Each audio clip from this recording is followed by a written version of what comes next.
Hello, welcome to Rainbow Table. My name is Deb Pierce, and I'm going to be your host for the next half an hour. Thanks for joining us, and we hope that when you join us, you feel a little less isolated during these challenging and changing times. Now, who hasn't been in an argument with their partner about money? Yeah? Especially when if you're partnered right now and you're under the same roof and there's no escaping, and then money becomes a thing. So we're going to talk about that. We're going to demystify some of the things around money and finances. If you want, you can join our Facebook group, Rainbow Table.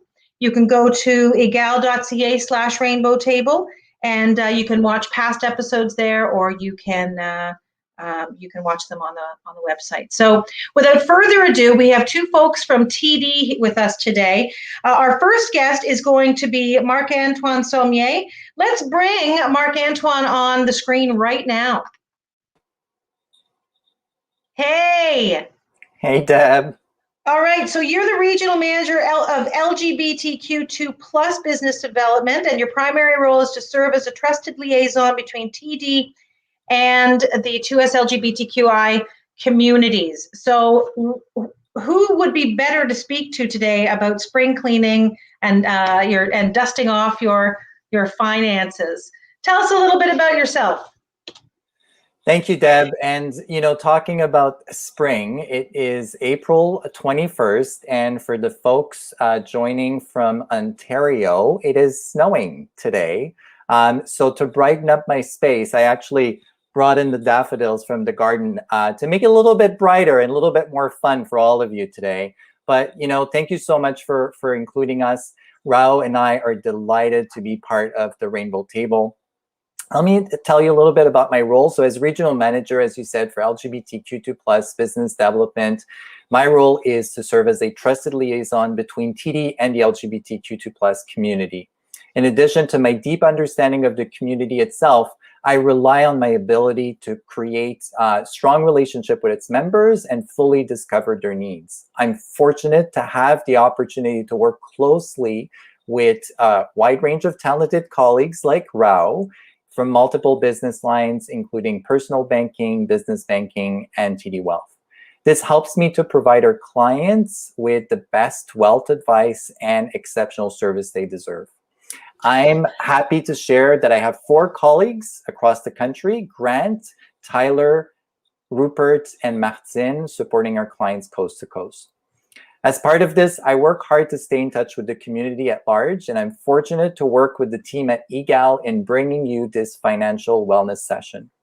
TD has a long-standing commitment in supporting the LGBTQ2 plus community.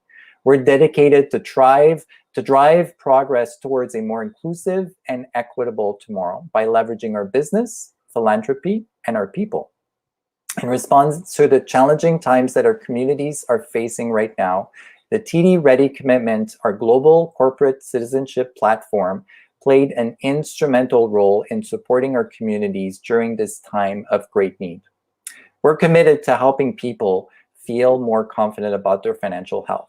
With growing uncertainty as a result of COVID-19 and its broader impacts, feeling economically secure has never been more challenging. With this in mind, we're very pleased to have collaborated with Deb and the entire team at EGAL to bring you, Rainbow Table participants, a financial literacy session. I'm thankful to count on the experience and support of my colleague Rao Mova, who's a wealth advisor, to deliver this session. Thank you so much for joining us. Thank you so much. And so at the beginning of that, you talked about 2S LGBTQI planning, and we're going to talk in the next half an hour about how that might be different. Like money is money is money, right? And so, but there are special things to consider as part of being one of our community members, to things that we need to pay special attention to with taxes and retirement and all that stuff. So we took a poll on the Facebook group, on the Rainbow Table Facebook group. So thank you very much to the participants who engaged in that poll, because we really wanted to speak to you, and we'll meet Rao in just a moment. Let's bring him on screen. Actually, we've been saying his name about 7 times. If it was a drinking game, I'd be tipsy. Hey, Rao. Hi, Devin, Marc-Antoine. I'm going to speak about you in a second, but we did take a poll, and we wanted to get the top concerns financially for our community members, and specifically in our Rainbow Table Facebook group members, and what was important to them. So Rao, you come so highly recommended, and I know you and I have had some great chats with Marc Antoine. The three of us have met a couple of times. I think we just really like each other's company, actually. But I will toot your horn a little bit. As a retirement planner and wealth advisor, you do have a commitment to add financial value to your clients. Who doesn't want that? And so retirement planning, investment management, and credit solutions, you work with both personally and commercially. You've been doing this for a few years now, and you are a wealth. See what I did there? Of knowledge. I didn't even know I was going to do that. Oh, look at me. You're a wealth of knowledge. So I thank you for being here today. And we are going to demystify a little bit the conversation about money and taxation and wills and estates. So sit back. We're going to do the heavy lifting for you today. I'm going to direct my questions to the two of you. And whoever answers first, there's no buzzer, but please go ahead and answer depending on where your expertise lies. So we talked about it being, of course, we are for 2S LGBTQI seniors. So with being a senior comes old age security, guaranteed income supplement, Canadian pension plan. Who is eligible for these government programs, and how can we ensure that we qualify? So thanks for the question. I mean, certainly seniors do face challenges, and especially this COVID has really impacted all of us, much more seniors community. And thanks for the opportunity, and thanks Marc Antoine to introduce me and bringing me to the table to share my knowledge and help our senior community to answer your question, Deb, 60 to 70, I mean, anyone that is senior in community are eligible to receive these Canada Pension Plan, Old Age Security, and Guaranteed Income Supplement, or, what we call it as a spousal allowance as well. All of them are eligible, but there is one caveat is it has to be applied or automatically enrolled. If seniors are not automatically enrolled, it could happen automatic enrollment most of the time when seniors file their tax returns. If they don't file their tax returns, it may not be automatically enrolled. However, one could individually reach out and apply. There is an application process, and I believe I shared the application link with you, which you can share with the group. Absolutely. And we will share those URLs and those backlinks during the chat. And we want to hear from you, actually. If you have any questions that you think might come up throughout this interview or might not, please put in the comments, and we will absolutely get to all of your questions if we can. Okay, so Rao, we're talking about governmental subsidization, or programs that we've earned through working for most folks for our entire lives. Can people rely on that type of income from the government exclusively in retirement? Absolutely. I mean, there are two parts to it. Government guaranteed incomes are there as a means tested programs, except CPP. What do I mean by that means tested means? It's not available for all of the people who are making really higher than $130,000 income, roughly. So Old Age Security is clawed back between roughly about $79,000 to $129,000.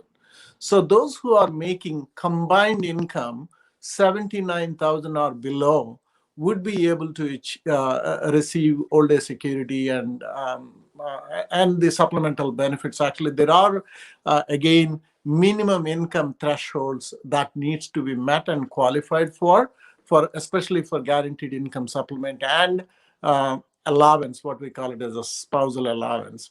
But for CPP, it's a contributory pension. So both employers and employees combined together are contributing as soon as they started, working in the industry. It doesn't matter which industry. So all of us are eligible to receive the Canada Pension Plan, but it depends on how much you contributed into the plan. Your pension is dependent on. For example, on average, full Canadian pension plan that's being paid out on a monthly is about $1,149, roughly in 2021. But on average Canadians are only receiving $700 if you take the whole Canada. The reason for that is it's individualized. It's completely, all of these benefits are completely individualized. That's what I was going to ask, if it's geographically specific. Somebody living downtown Toronto with mortgage or rent would be significantly different than somebody, say, in Northern Ontario or, a rural part of Canada. No, unfortunately, that's not the criteria that's means tested for. Well, that should be considered. I'm writing a strongly worded letter. Go on. It's a minimum income levels actually. If an individual is making less than 18,500 roughly, they would automatically qualify for old age security and guaranteed income supplement. In order for anyone to receive guaranteed income supplement, one must have been approved to receive old age security. So in order for that old age security to be received, you need to be filing your tax returns. Okay. All right. And thank you for that. So how does it work if, because I'm not going to assume anything about our viewers, if they're single, if they're, if they're living with somebody, if they're legally married, how does it work if you're in a relationship as far as that's concerned? And how can these programs differ if you're in partnerships? And then we're going to get into sort of common law, where the law sees common law marriages. Right. That's a great question. Thanks for that, Deb. And certainly, income tax law does not actually is treating either same-sex partners or opposite sex partners the same way, but not the family law. Family law is somewhat different.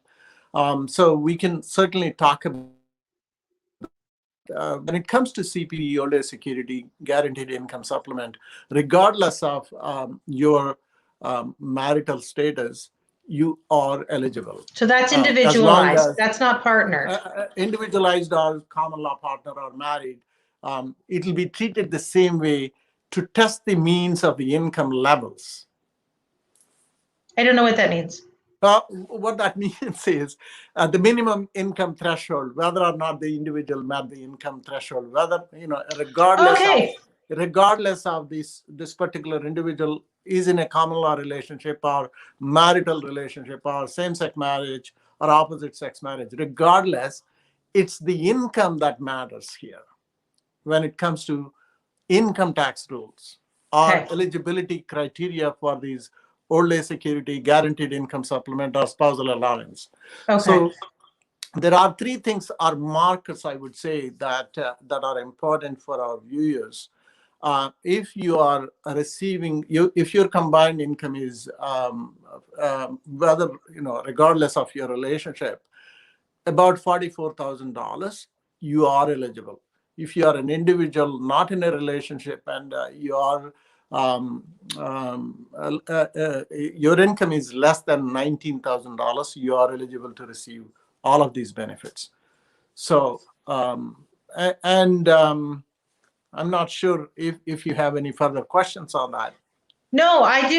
No, that's good. That's good. And you found a pamphlet talking a little bit about 2S LGBTQI specific common law and marriage parameters. So we're going to put that in the chat. We'll also keep it up as a backlink. There it is right there. So that's great. TD Wealth, obviously still, very much doing your due diligence and homework for financial planning for our community. So that's wonderful. Okay. And so when we spoke earlier, I asked you how easy it was, because I think about certain seniors, so 55 and up, 60 and up, we're all going to, God willing, be there eventually.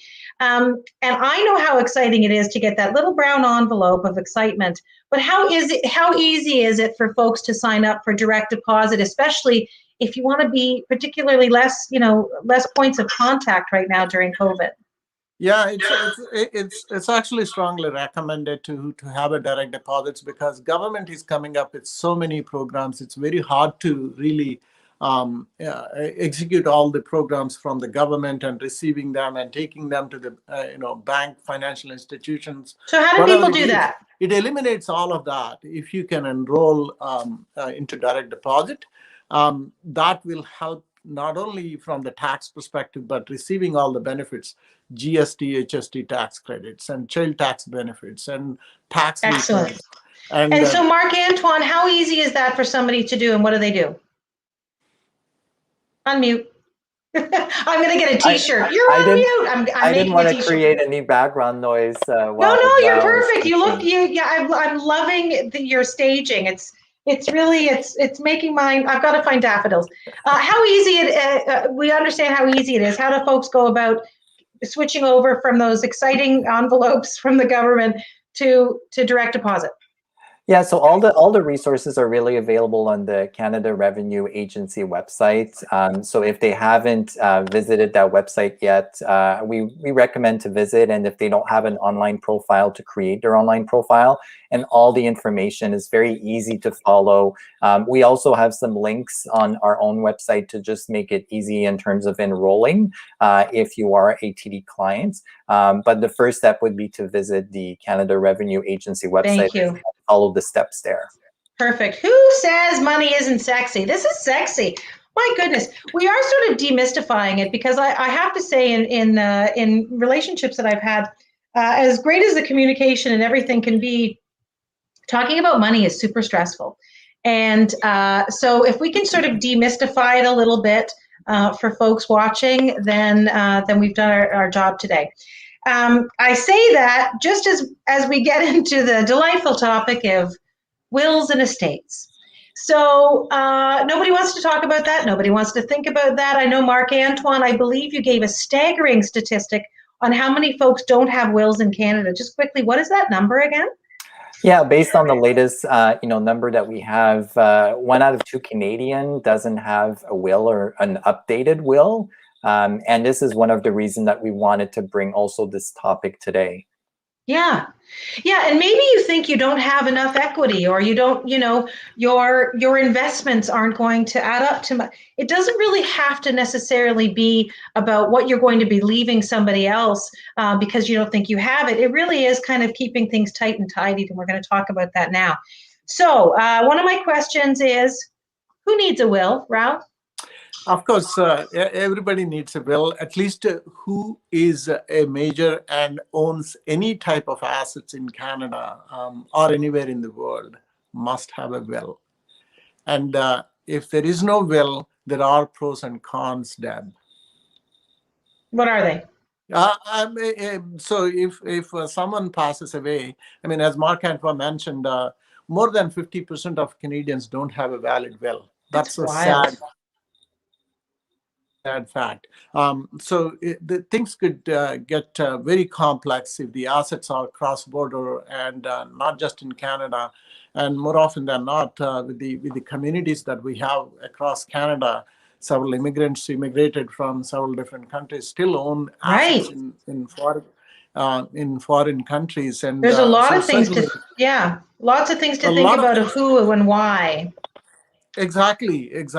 So will actually makes it easier to transition the assets from one generation to the next generation.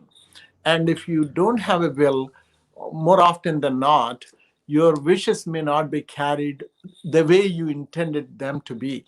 So there can be money sort of left on the table, if you will, for folks, right, who haven't done that, who sort of steps in and when wills aren't there, who steps in and does that? Right. I think I shared with you one of the statistics. There is about $973 million that is sitting at the Bank of Canada accounts that are unclaimed balances.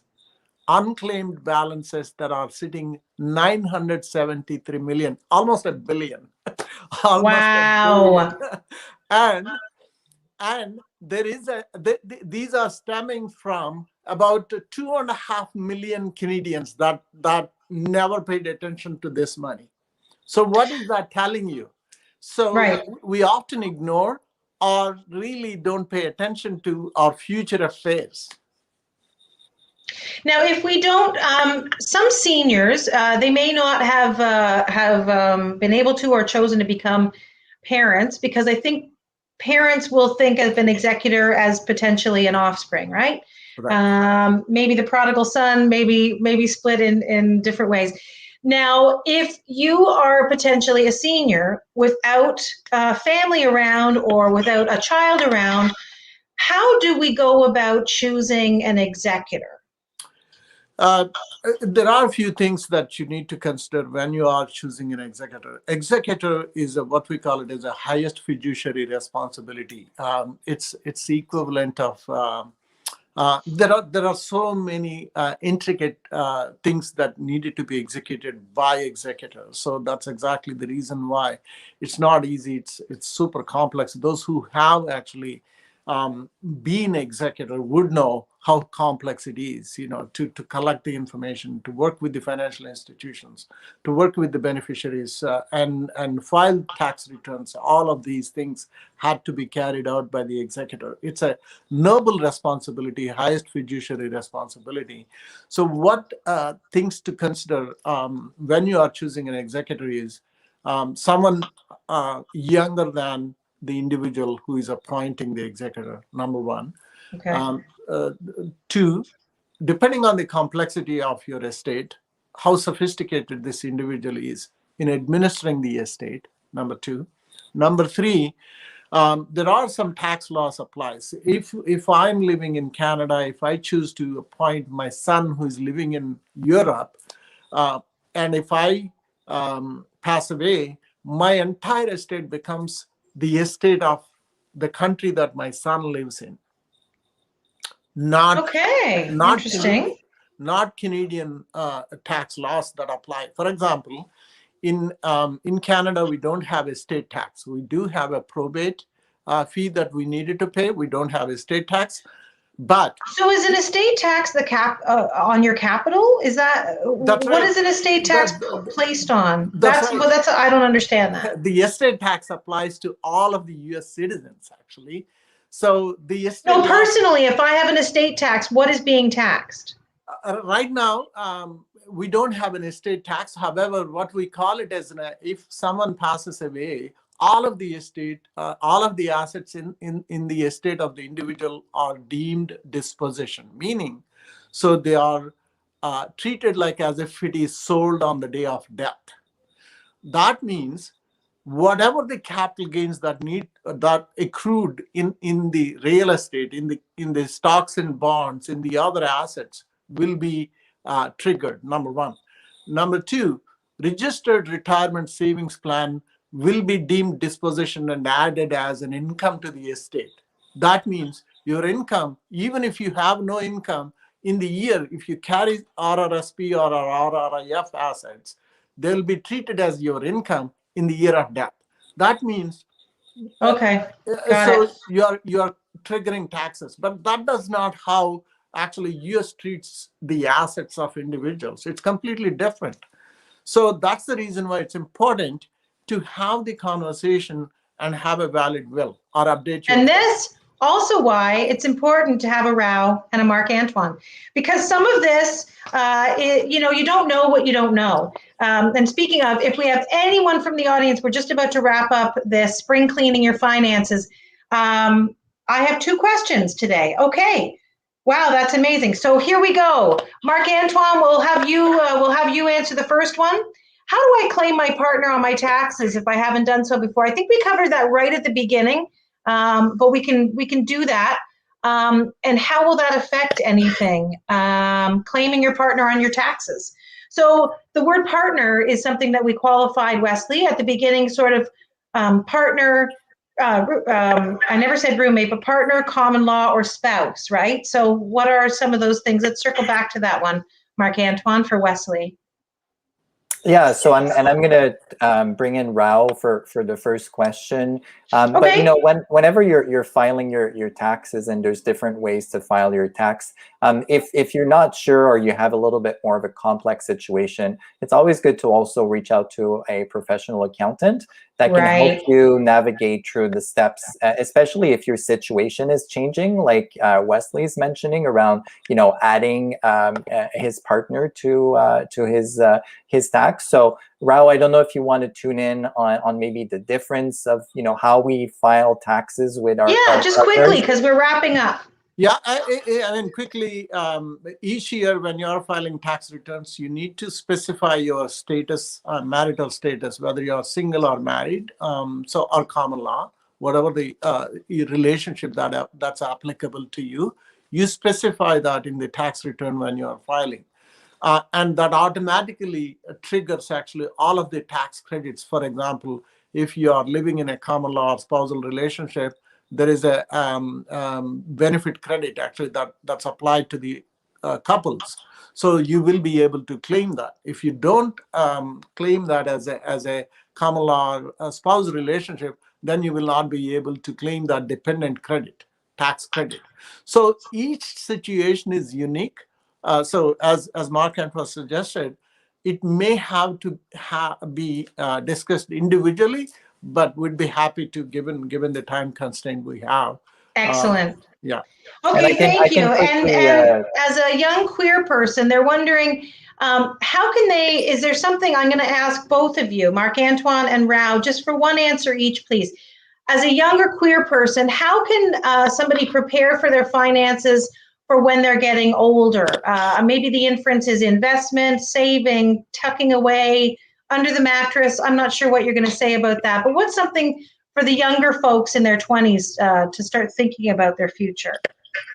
I can start, Rao, and you can build on what I'm sharing. Building a financial plan is the first step, and it's so important.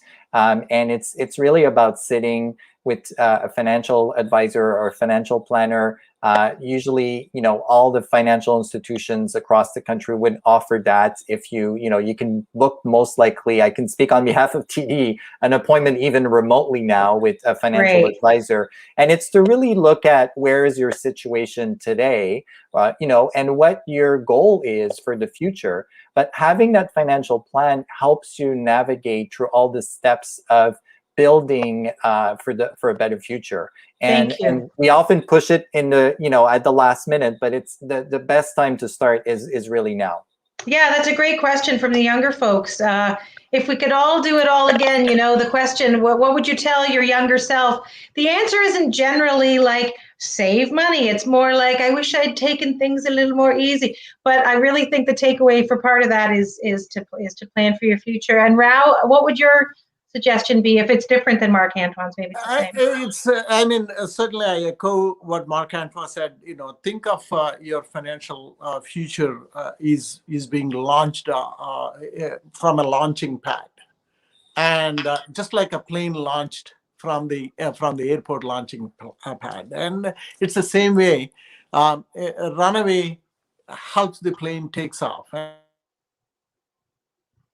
Oops. His last words were take off, and there he went. Is what is important. Oh, there he is. Rao, you got a little bit choppy there. We do have one final question before I wrap up and give an extra special thanks to TD. Taha, thank you so much for your question. How can a new immigrant build credit? That's a great question, and TD has a lot of program for folks that are coming into Canada, and understanding the credit bureau is not always easy. So thank you, Ta, for the question. There's different ways to build your credits, with the credit bureau. But really, it's all about starting the relationship with credit issuers. So credit issuers could be a phone company like your cell phone. That usually goes, except if a prepaid phone, it usually goes on your credit bureau. And also, if you want to consider having having a credit card. You don't need a big credit card. It could be just a minimum like of $500 to start the relationship. Those are two great ways to start building your credit history. And we actually have some great resources on our website. And you can reach out to me directly if you want more information around that. That's amazing. That's a great question. There's so many things to think about, and I suspect that there are more questions to follow. And so, as we wrap it up, Marc-Antoine, if you want to have a few final words on how people might be able to reach out to you specifically. Yeah, and thank you so much, Deb, for the opportunity, and Raul for sharing your insight with the audience. It's hard to squeeze everything in 30 minutes, and it is too. As we started the session, we hope we had like an hour and a half to answer all the questions and go a little bit deeper in the sharing the insight. But what I would suggest is, feel free to reach out to me. I'm on social media. I'm an open book, so I'm pretty easy to find. If you want to reach out to me by email, my email is my first name, last name @td.com. So marc-antonier@td.com. And I think Egal is also going to put that on the website. We will absolutely put that in the credits and the comments, and we'll do it all, promise. So reach out, and I'm happy to help anyway and answer questions around financial wellness. We're so grateful for the opportunity, and it was great to see you on the screen today. Yeah, it was. You know what? Nobody wants to really talk about money, especially if you don't have much of it. So there's not much of a conversation, and it can be very daunting and intimidating. And I've got a 9-year-old, and I'm often fully disclosing like the price of our new television because I want him to understand the value of a dollar. I grew up sitting at the dinner table at 6 o'clock listening to my dad talk about work, but never really engaged in the conversation about money, right? So I think it's really important. I mean, we don't really learn it we learn math, but we don't learn the practicality of it in schools, which I think we absolutely should. Rao, any final words from you before I give you an extra special thanks? Oh, thank you. Thanks for the opportunity, Marc-Antoine and Deb, and I sincerely appreciate this. And so, as Marc-Antoine mentioned, TD has a ready commitment. Having worked with other financial institutions, all financial institutions have something similar programs and a commitment to support our customers. And at the end of the day, it's your life, and you need to think what matters to you now, what matters to you in the future. So, and design your thinking to address where you are to where you want to go, and seek help as needed. That's great. And you don't have to know the question to ask in order to reach out for help, because again, you don't know what you don't know. Leave it in the hands of professionals. And that's why you folks have been doing it across continents, all over the world. Rao, you've got a client in the White House, which I wanted to tap into because you're kind of a big deal, and you shared your time today. Thank you. Marc-Antoine, thank you for tiptoeing through the daffodils in the snow to grab that for us. We're grateful. And I would be remiss if I didn't give you an extra special thanks as employees of TD Bank Group for all of your continued support with EGAL so that we can do fabulous programs like this and more. Without you, we wouldn't necessarily even be here today for Rainbow Table. So thank you again for being part of such a supportive banking group. We really, really appreciate that. Thank you. Thank you, Deb. And in the words of Deb Pierce, that's me, I will say, like I do at the end of every show, thank you for watching. There's always a seat for you at our Rainbow Table.